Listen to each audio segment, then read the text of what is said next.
한 주간 목회사관학교가 은혜 가운데 잘 마쳤습니다. 계속해서 목회자들의 성령의 충만함을 위해서 기도해 주시기를 바랍니다. 신문 1면에 나와 있는 대로 오늘이 복지재단이 서울시에서 처음 실시한 우수사회복지법인 인증을 받았습니다. 더욱더 많은 섬김을 잘 감당할 수 있도록 기도해 주시고, 또 이번에 서울역 쪽방 상담소를 또 추가로 서울시로부터 수탁받게 되었고, 또 건축 중인 하나로 우리 청소년 쉼터를 위해서도 안전하게 잘 건축이 마무리될 수 있도록 기도해 주시기를 바랍니다. 또 복지재단 산하에 있는 여러 기관들 위해서 기도해 주시고, 또 사회적 섬김의 사명을 잘 감당할 수 있도록 계속해서 기도해 주시고, 또 봉사해 주시고 후원해 주시기를 부탁드립니다. 2월 23일부터 2박 3일 동안 2차에 걸쳐서 우리 청소년 예배 캠프 패션이라는 주제로 함께 열리게 됩니다. 우리 청소년들이 성령 가운데 온전히 회복되고 하나님의 사람으로 자라갈 수 있도록 기도해 주시기를 바랍니다. 다음 주 비전 헌금은 많은 대학생들을 변화시켜 온 한국 대학생 선교회 CCC 사역을 우리가 격려하고 후원하는 비전 헌금으로 함께 드려지게 됩니다. 이 시간 말씀을 듣기 전에 나라와 민족을 위해서 우리 같이 함께 합심하여 기도하기를 원합니다. 혼돈과 분열과 다툼과 정죄와 아픔으로 얼룩진 이 나라 민족을 불쌍히 여겨주시고, 모든 위협과 또 어지러운 질서들이 속히 회복되게 하여 주시옵시고, 하나님의 은혜로 이 나라 민족을 모든 위협으로부터 벗어나게 하여 주옵소서. 모든 지극히 세상적이고 악한 정쟁으로부터 벗어나게 하여 주옵소서. 자유민주주의를 허락하신 하나님의 은혜로 이 나라 민족이 지켜져 왔습니다. 주님, 이 하나님의 질서를 잘 지켜가게 하여 주시옵소서. 하나님의 창조의 질서를 거스르는 모든 세력들이 이 나라 민족을 무너뜨리지 않도록 보호하여 주시옵소서. 합심하여 함께 기도하며 나아가겠습니다. 하나님 아버지, 하나님의 놀라우신 은혜를 간구합니다. 하나님께서 이 나라 민족을 다시 살리시고 전쟁의 잿더미에서 다시 일으켜 주시고 풍요로운 민족으로 살게 하셨지만, 하나님의 은혜를 죄악의 도구로 바꾸어 탐욕과 우상 숭배에 앞장섰던 저희들 용서하여 주시옵소서. 하나님을 경외하지 못하고 하나님의 은혜에 깊이 감사하지 못하고 더욱더 철저히 깨어있지 못하고 하나님을 바라보지 못하고 세상을 바라봤던 모든 것들 용서하여 주시옵시고, 교회가 더욱 깨어 하나님 앞에 중보하며 더욱더 거룩하고 순결하지 못했던 것 회개하며 하나님 앞에 용서를 구하며, 아버지 하나님, 이 나라 민족의 미래를 주님 앞에 올려드리오니 모든 혼란한 질서들 주님께서 회복시켜 주시고, 아버지 하나님, 모든 위협과 다툼과 정쟁과 그리고 정죄와 비판과 그리고 모든 그런 세상적인 유혹으로부터 이 나라 민족을 건져주시고, 주님, 이 나라 민족의 자유민주주의의 소중한 가치를 지키며 하나님께서 허락하신 놀라운 은혜와 축복을 계속해서 이어갈 수 있도록 주님 지켜주시고, 한국교회를 지켜주시고 한국교회를 새롭게 하여 주시고 회복되게 하여 주시기를 간절히 원하며, 이 나라 민족 가운데 하나님의 질서로 회복시켜 주옵소서. 저 얼어붙은 북녘 땅을 악한 모든 세력들을 무너뜨려 주시고 하나님께서 이 땅을 회복시키시는 놀라운 역사를 허락하여 주시옵시고, 많은 탈북민들을 위로하시고 이 땅의 많은 이주민들을 주님께서 붙잡아 주시고, 주님, 이 나라 민족이 나아갈 미래를 하나님의 손에 의탁하오니 주님 붙잡아 주시옵시고 고쳐 주옵소서. 하나님 아버지, 전쟁의 잿더미에서 이 나라 민족을 일으켜 주시고 큰 은혜와 축복으로 임재하여 주셨지만, 도리어 하나님을 배반하고 우상 숭배와 탐욕으로 이기심으로 얼룩져버린 나라 민족을 불쌍히 여겨 주시옵시고, 다시 한번 깨어 주께로 돌이키며 회개하며 각성하며 주 앞에 엎드리기를 간절히 소원하오니, 주님이 나라 민족을 불쌍히 여기시사 보호하여 주시고 고쳐주시고 싸매어 주시기를 간절히 원합니다. 하나님의 창조에 질서가 온전히 지켜지며 자유민주주의로 온전히 회복되게 하여 주시옵시고, 특별히 우리의 다음 세대들이 이 세상의 모든 유혹에 휩쓸려 떠내려가지 아니하도록 지켜주시기를 원하며, 이 나라 민족의 참된 하나님 안에서 통일이 이루어지게 하여 주시며 회복되게 하여 주시옵시며, 주님, 모든 얼어붙은 이 세상에 속한 모든 헛된 권력 이념들이 무너지게 하여 주시옵소서. 이 나라 민족을 오직 하나님 손에 올려드리오니 보호하여 주시고 인도하여 주시옵소서. 오늘도 하나님 말씀 앞에 귀를 기울이는 우리 모두에게 하나님께서 친히 말씀하시며, 죄인된 저희 연약함은 감추시며 하나님의 성령의 능력만으로 임재하여 주시옵소서. 예수님의 이름으로 기도하옵나이다. 아멘. 세상에는 신비가 있습니다.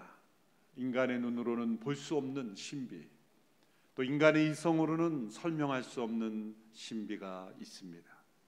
지금 이 순간에도 우리 주변에는 온통 신비로 가득 차 있습니다. 자연에도 수많은 신비가 존재하고 우리 인간의 몸에도 신비가 존재합니다. 모든 신비 중에 가장 경이로운 신비는 바로 생명의 신비입니다. 세상에 전혀 없던 생명이 이 세상에 존재하게 되는 신비입니다. 물질에서 나올 수 없는 그 영혼의 신비, 그것은 어떤 과학적 설명으로도 해결되지 못합니다. 또 하나의 신비는 이 몸과 함께 있는 생명과 전혀 다른 생명으로 출생하는 신비입니다. 죽음을 넘어서는 영원한 생명으로 다시 태어나는 신비입니다. 세상에 전혀 없던 생명이 존재하게 되는 신비가 존재하는 것처럼, 이 생명 안에서 새로운 생명으로 다시 태어나게 되는 신비도 존재하는 것입니다. 우리는 이러한 신비로운 새로운 출생이 존재함을 믿고 또한 체험하고 또한 이 생명을 누리며 살아가는 사람들입니다.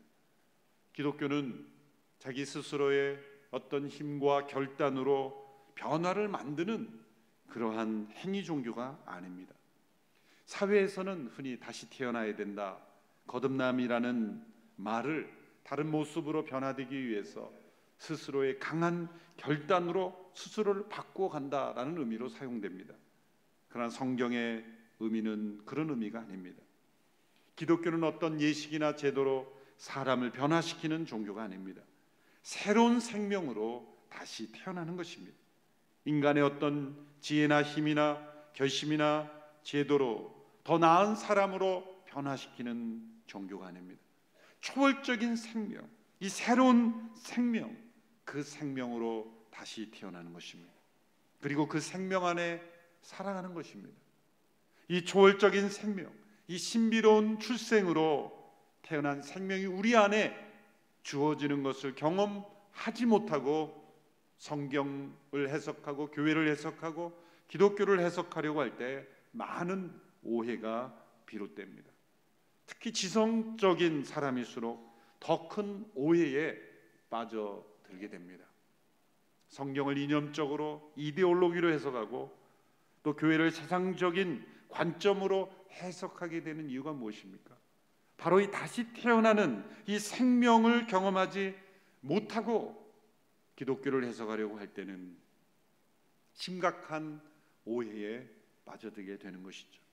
오늘 본문에는 이러한 오해에 빠졌던 한 유대 지성적인 지도자가 예수님을 만나는 장면이 기록되어 있습니다. 이 만남은 매우 중요한 만남입니다. 예수님께서 말씀하신 하나님 나라의 본질이 무엇인지, 그 하나님의 나라에 들어가고 그 나라에 속하게 되는 원리가 무엇인지를 너무나 분명하게 말씀해 주고 있기 때문입니다.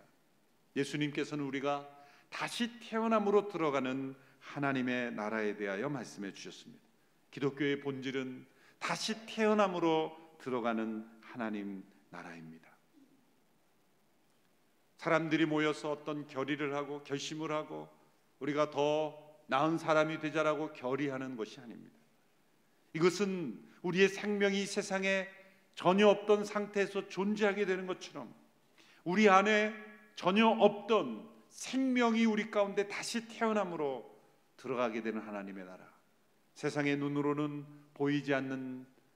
아직 보이지 않는 나라이지만 이제 곧 온전히 임하게 될 하나님의 나라에 관한 것입니다.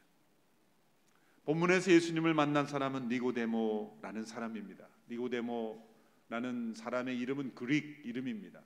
아마도 그는 지중해 연안의 헬라어를 네이티브로 사용하는 그러한 지역에서 태어난 것 같습니다. 그리고 태어난 지 얼마 되지 않아서 아마 어린 시절에 예루살렘으로 이사하여 엄격한 바리새파의 교육을 받아서 이제 이스라엘의 랍비오 지도자가 된 사람입니다. 니고데모라는 사람의 이름은 사람들의 지배자, 백성들의 정복자라는 뜻입니다. 아마도 그의 부모가 매우 야심찬 비전을 갖고 그의 이름을 지었던 것 같습니다. 그가 속한 바리새파는 바벨론 포로 시절에 이 성전을 잃어버린 유대인들의 율법을 지켜서 그 신앙을 유지하려고 했던 소위 이스라엘의 퓨리탄들이다, 그렇게 말할 수 있죠. 그런데 후에 시간이 흘러서 정치 세력으로 변질되었던 것입니다. 니고데모는 인정받는 바리새인이 되어서 산헤드린 공회 지도자가 되었습니다. 당시 산헤드린 공회는 입법, 사법, 행정 이 3권을 가진 이스라엘의 최고 통치 기구입니다. 그 중에 한 사람이 되었다는 것은 매우 영향력 있는 정치 지도자였다는 것입니다. 그의 이름대로 그는 사람들의 지배자가 되었습니다. 그가 후에 예수님의 장례용 향품을 가지고 온 것을 보면 그 향품의 그 분량을 보면 그는 매우 부자였다는 것도 알려져 있습니다. 그는 유대인들의 선망이 되는 이스라엘의 엘리트 중에 엘리트였습니다. 그뿐만 아니라 이 니고데모는 매우 정직하고 그리고 진지하고 그리고 지성적인 지도자였다는 것을 알 수가 있습니다. 그 당시에 많은 바리새인들이 예수님에 대한 편견을 가지고 있었습니다. 사람들을 속이고 혹은 사람들의 인기를 얻으려고 어떠한 마술적인 행위를 보이거나 사람들의 눈을 현혹하고 헛된 이데올로기로 사람들을 현혹하는 사람이라고 그렇게 편견을 가졌던 사람들도 있습니다. 또한 예수님에게서 나타나는 그러한 신비스러운 능력이 있음을 보았지만 그것을 인정하지 않고 애써 그것을 부인하려는 부정직한 바리새인들도 있었습니다. 그러나 이 니고데모는 달랐습니다.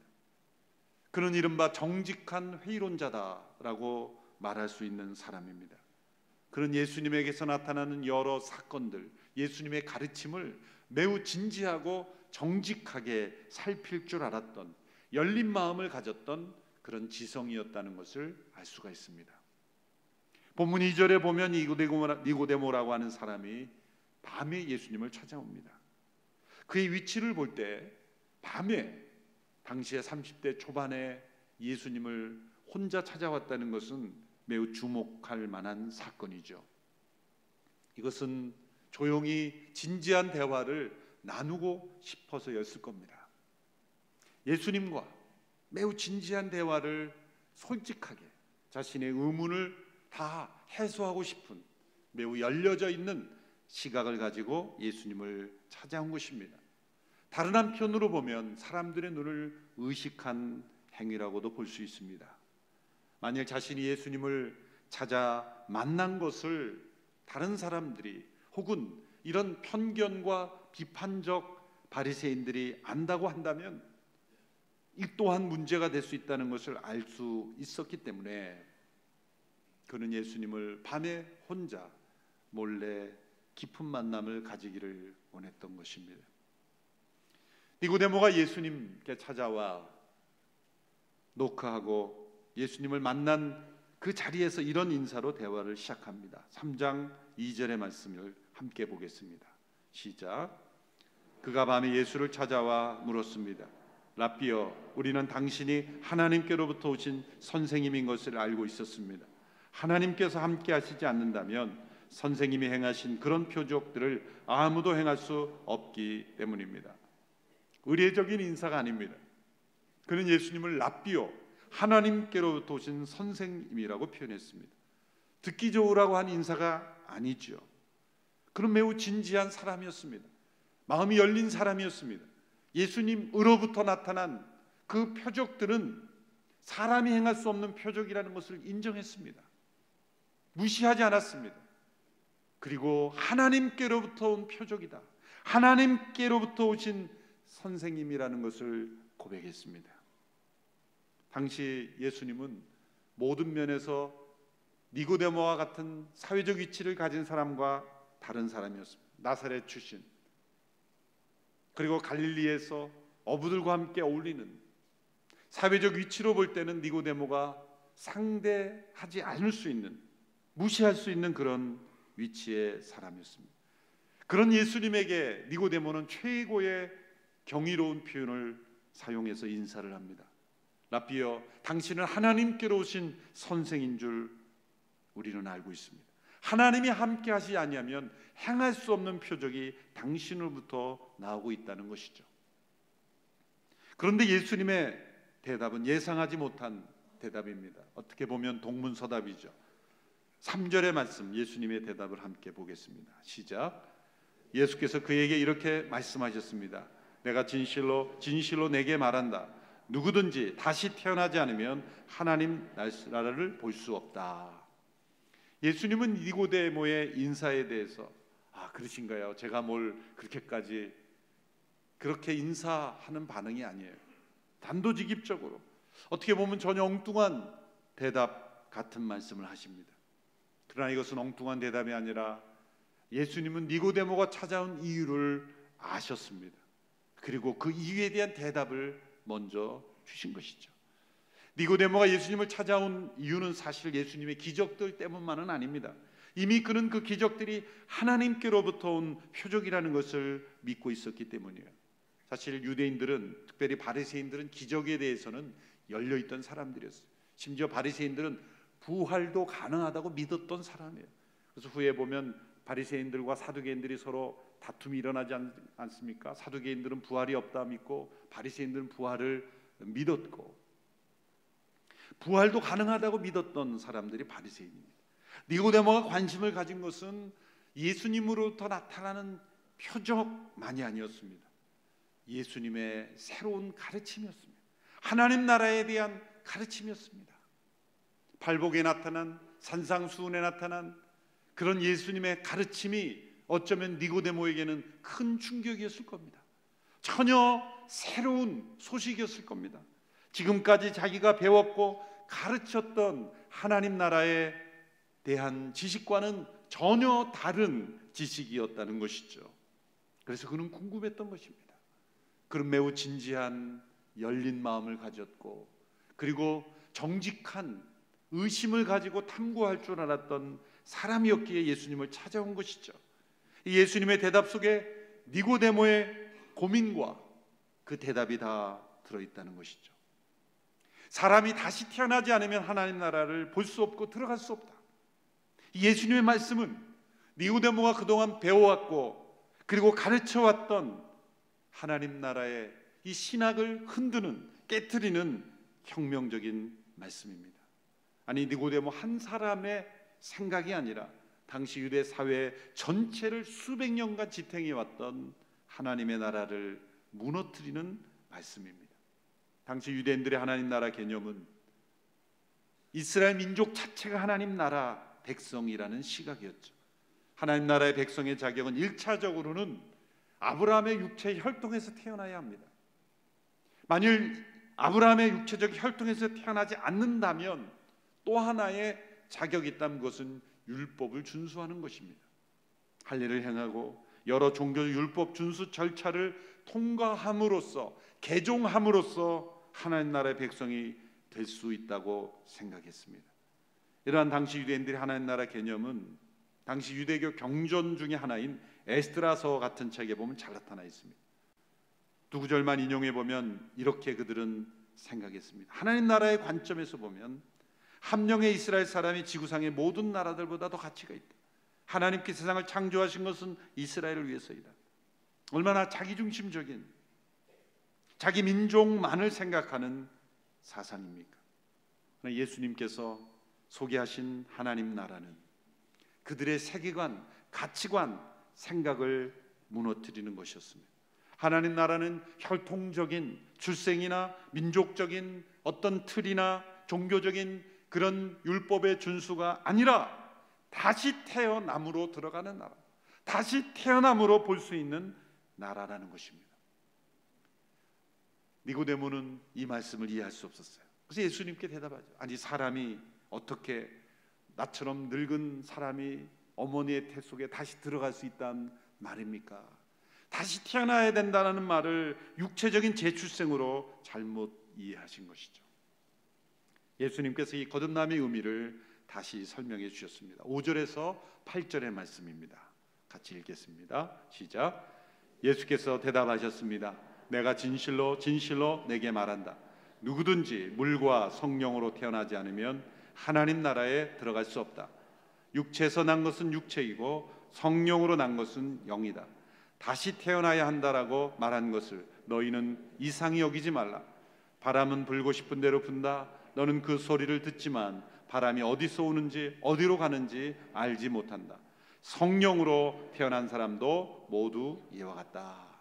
이 다시 태어난다는 것은 인간의 어떤 힘과 지혜와 종교적 제도로 인하 이루어지는 것이 아니라 성령으로 태어나는 것이다.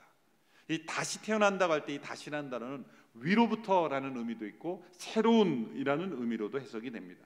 위로부터 주어지는 새로운 출생, 초월적으로 주어지는 새로운 출생. 이 초월은 사실은 우리의 육체적 생명도 초월적으로 주어진 거예요. 우리의 육체적 생명도 이 세상에 존재하지 않았지만 위로부터 주어져 있지 않았습니까? 인간이 만들어냈습니까? 인간이 만들어냈다고 한다면 인간의 힘과 능력으로 동일한 방법과 절차에 따르면 반드시 그렇게 나타나야 되겠죠. 그렇지 않습니다. 어떤 물질의 조합으로 인간의 생명을 만들 수 있습니까? 아닙니다. 이것은 위로부터 주어지는 것입니다. 전혀 새로운 생명인 것입니다. 마치 우리의 육체의 생명이 육의 생명이 세상에 존재하는 것도 위로부터 존재하는 것처럼 성령으로 다시 태어나는 것도 위로부터 주어지는 새로운 출생이라는 거죠. 첫 번째 출생은 우리가 세상의 음식을 갈망하도록 만들어졌지만 다시 태어나는 두 번째 출생은 하나님의 말씀과 성령을 사모하도록 만들어졌습니다. 첫 번째 출생은 우리가 육신의 부모에게 매어지도록 만들지만 두 번째 출생은 영원하신 우리 아버지 하나님을 바라고 그 아버지 하나님께 매이도록 우리가 창조되는 것입니다. 그리스도인이란 위로부터 새롭게 다시 태어난 생명을 소유한 사람입니다. 하나님의 나라는 다시 태어남으로만 들어가는 나라인 것이죠. 예수님은 이것을 바람을 비유로 설명하셨습니다. 바람은 불고 싶은 대로 분다. 소리는 듣지만 현상은 보여지지만 어디서 오는지 어디로 가는지 알지 못합니다. 눈으로 보이지 않는 그러나 실제 존재하는 실체인 것처럼 성령으로 태어나는 것도 그 현상과 모습과 결과는 나타나지만 어떻게 그것이 이루어지고 어디 와서 어디로 바람이 가는지 알지 못하는 것처럼 성령으로 다시 태어나는 것도 이와 같은 것이다. 우리의 힘으로 의해서 이루어지는 것이 아니다. 초월적인 위로부터 주어지는 생명으로 다시 태어나는 것이다. 이 바람이라는 단어를 예수님이 사용하신 이유가 있습니다. 히브리어로 이 바람이라고 하는 단어와 이 영이라고 하는 성령님을 가리킬 때 영이라고 하는 단어 루하흐라는 단어가 같이 사용이 돼요. 놀랍게도 헬라어로 퓨뉴마라고 하는 단어도 영과 바람 두 단어 모두로 해석할 수 있습니다. 성령의 역사를 가장 잘 보여주는 그러한 상징적인 것이 바로 바람이기 때문에 성령의 역사는 바로 바람처럼 이루어진다는 거예요.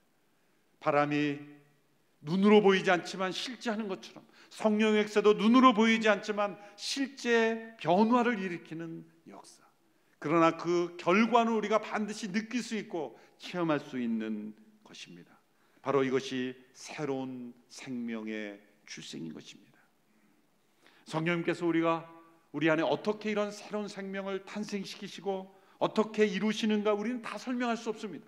바람을 다 설명할 수 없는 것처럼, 다 설명할 수 없는 것이지만 분명한 것은 바로 그 바람의 존재가 느껴지고 체험되는 것처럼 성령으로 인한 새 생명의 역사는 체험되고 느낄 수 있다는 거예요. 그 첫 번째 결과가 무엇입니까? 사실 우리 안에 회개가 일어나는 거예요. 우리가 회개함으로 거듭나는 게 아니라 거듭났기 때문에 회개하는 거예요. 이 순서를 바꾸면 안 됩니다. 우리가 거룩함을 추구할 수 있는 것은 우리 안에 새 생명이 일어났기 때문이에요. 살아있어야 뭔가를, 살아있는 사람은 불순물이 들어오면 토합니다. 회개란 토해내는 거예요. 죄를 토해내는 거예요. 우리 안에 거듭난 새 생명이 없으면 토해내는 일이 없습니다. 죽은 자는 토할 수 없어요. 우리 안에 새 생명이 일어났을 때 우리는 토해냅니다. 물속에 빠진 사람이 일시적으로 뭔가 죽은 사람처럼 돼 있다가 다시 심장이 뛰기 시작할 때는 막 물을 토해내잖아요. 그것처럼 회개란 우리 안에 새 생명이 일어났을 때 죄를 토해내기 시작한 것, 내가 죄를 자각하고 죄를 토해내기 시작했다라고 하는 것은 내 안에 새 생명의 역사가 탄생이 이루어졌다라고 생각할 수 있는 것이죠. 그것이 바로 성령의 바람의 역사가 내 안에 일어난 것입니다. 어떻게 이런 일이 있을 수 있습니까? 니고데모는 계속해서 이성적으로 다시 태어나는 신비에 대하여 질문을 던지고 있습니다. 사실 완벽한 설명은 이루어질 수 없습니다. 바람의 현상에 대해서 완벽히 인간의 이성으로 설명할 수 없듯이 이 새로운 출생에 대하여 완벽한 설명은 이루어질 수 없습니다. 니고데모는 그러나 끊임없이 추구합니다. 어떻게 이런 일이 있을 수 있습니까?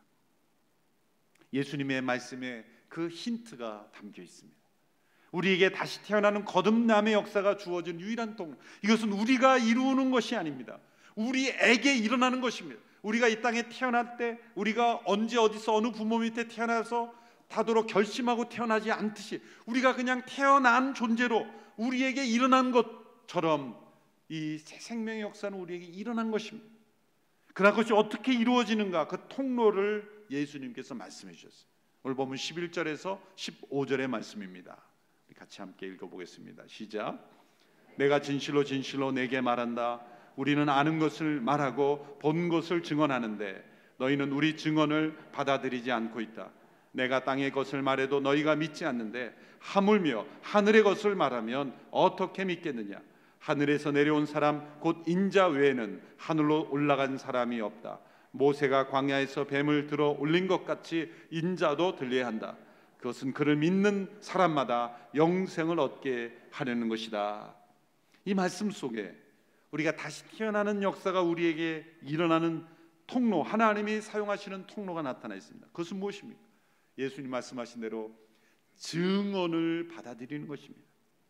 예수님께 대한 증언, 예수님을 통해 주신 증언, 예수님에 대한 역사 속에 나타난 그 증인들을 통해 주어진 증언, 그 증언을 받아들이는 것입니다.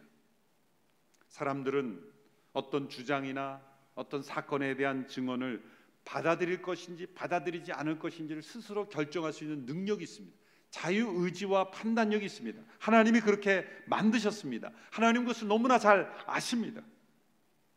하나님은 예수 그리스도에 대한 증언에 대해 사람들이 이걸 받아들일 건가 말 것인가 스스로 의심하고 때로 비판하고 때로는 받아들이지 않을 수 있는 가능성까지 다 하십니다. 그래서 하나님은 역사 속에서, 역사를 통해서 예수님을 증언하신 거예요. 한두 사람의 증언이 아니라 오랜 역사 속에 수많은 사람들의 체험을 통해, 사건을 통해 예수님에 대하여 증언하셨어요. 성경의 역사의 기록을 통해 우리에게 주어진 것은 우리가 부인할 수 없는 증언의 결과물을 우리에게 주신 거예요. 하늘의 비밀을 하늘의 언어로 설명하면 이해하지 못하니 땅의 언어로 땅의 역사를 통해 우리에게 증언하신 거예요. 언제 어떻게 하나님께서 이 거듭남의 역사를 한 영혼 속에 행하시는가? 힌트는 예수님에 대한 증언을 받아들일 때. 여러분, 어떤 사건에 대한 소식, 어떤 사실에 대한 증언을 우리 귀에 들려올 때 그것을 우리가 생각하고 때로는 거기에 우구심이 들지만 이걸 받아들일 건가 받아들이지 않을 건가는 내가 결정할 수 있죠. 그 증언을 내가 마음으로 받아들일 때 놀랍게도 성령께서는 그 증언을 받아들이는 심령 속에 역사하셨어요. 우리가 이해할 수 없는 새 생명의 다시 태어남의 역사를 허락하신다는 거예요. 여러분, 거듭남의 역사가 여러분 속에 분명히 체험됐다는 것을 경험한 분들은 아실 겁니다. 그때가 언제였습니까? 예수님에 관한 아무 소식이 없는데, 아무런 증언도 없을 때 그냥 내 안에 거듭남의 역사가 일어나는 것이 아니라 예수님에 관한 어떤 증언을 내가 듣고 그것을 마음으로 받아들일 때 놀랍게 성령께서 내 안에 역사하시는 거예요. 예수님에 관한 증언을 받아들이는 것입니다. 그때 다시 태어나는 일이 어떻게 일어나는 한 사례를 말씀하죠. 모세 인도하에 백성들이 광야를 지날 때 이 독사 뱀에 물려서 수많은 사람들이 죽어가고 있었습니다. 모세에게 살려달라고 간청했습니다. 모세는 하나님께 간청했습니다. 하나님께서 내려주신 그 해결책은 긴 장대 위에 청동으로 만든 뱀을 매달아, 놋뱀이라고 돼 있죠. 그런데 다시 번역하면 청동뱀입니다. 그 청동으로 만든 그 뱀을 매달아 놓고 그것을 쳐다보면 살 것이라고 해결책을 제시했습니다. 독사에 물려 죽어가는 사람들의 그 독을 빼주시는 게 아니라 새로운 해결책을 주신 거죠. 청동뱀을 쳐다보면 살 것이라는 약속을 주신 것입니다. 수많은 사람들이 아니 저걸 쳐다보면 산다고? 내 몸에 독이 있는데 이 독을 빼야 사는 것이지 저걸 쳐다보면 산다라고 의심하는 사람도 있었을 겁니다. 그러나 아무 의심 없이 모세를 통하여 주어진 그 증언, 모세를 통하여 주신 그 하나님의 약속을 받아들이고 이성적으로 해석해서 그것을 내가 이해하면 받아들이고 이해가 안 되면 받아들이지 않는 것이 아니라 하나님의 해결책을 바라보는 그 순간 수많은 사람들이 고침을 받았다는 그 사건을 예로 들은 것입니다. 마치 모세가 든 그 청동뱀과 같이 그리스도께서 십자가에 매달려 죽으신 그 죽음이 너의 죽음을 대신하였고 그분의 부활이 다시 너희가 다시 살아나는 그 생명의 길이 되었다는 것을 하나님이 약속하셨기에 그분의 십자가를 믿음으로 바라볼 때 우리 안에 다시 태어나는 역사를 허락하신다는 것이죠. 모세가 들었던 그 청동뱀의 신비한 능력이 있어서 다시 사는 것이 아니라 그 모세가 든 청동뱀에 하나님의 약속과 증언이 달려 있었기 때문에 사람들이 살아난 것입니다.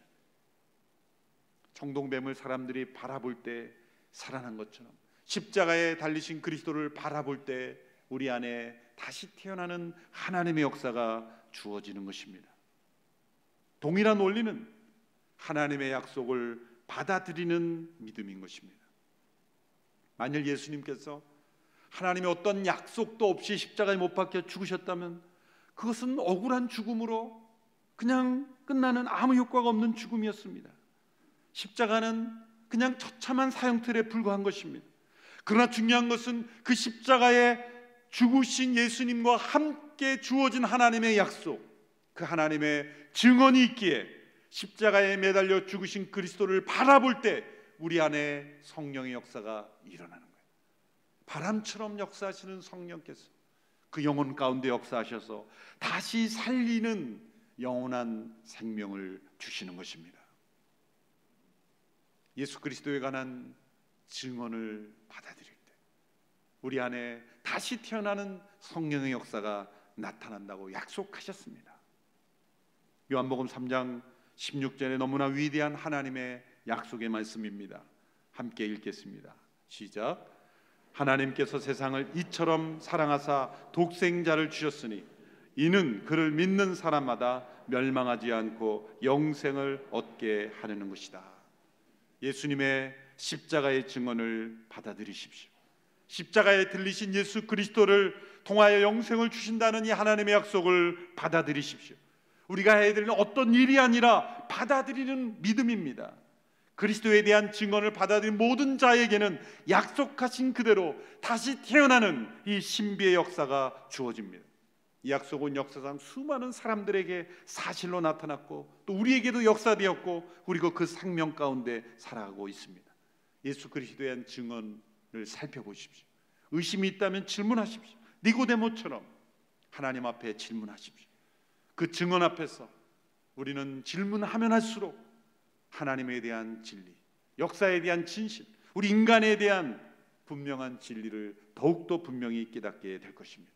다시 태어나는 새 생명을 얻게 될 것입니다. 그리고 하나님 나라에 들어가게 될 것입니다. 이 다시 태어나는, 그래서 하나님 나라에 들어가는 그 놀라운 은혜가 우리 중 어떤 사람에게도 예외 없이 주어지는 은혜가 있게 되기를 주님의 이름으로 축원합니다. 기도하겠습니다. 다시 태어남으로 들어가는 하나님 나라에 은혜를 허락하신 하나님 아버지, 니고데모처럼 정직한 질문으로 하나님 앞에 나아가 다시 태어나는 그 놀라운 은혜 가운데 날마다 거하게 하여 주옵소서. 십자가에 달리신 예수 그리스도에 대한 그 증언을 받아들이며 질문하며 때로 우리 안에 있는 의심이 하나님의 진리로 성령의 역사로 해결되며 하나님 나라의 진실을 온전히 깨닫고 체험하는 저희들이 되게 하여 주시옵소서. 예수님의 이름으로 기도합나이다. 아멘.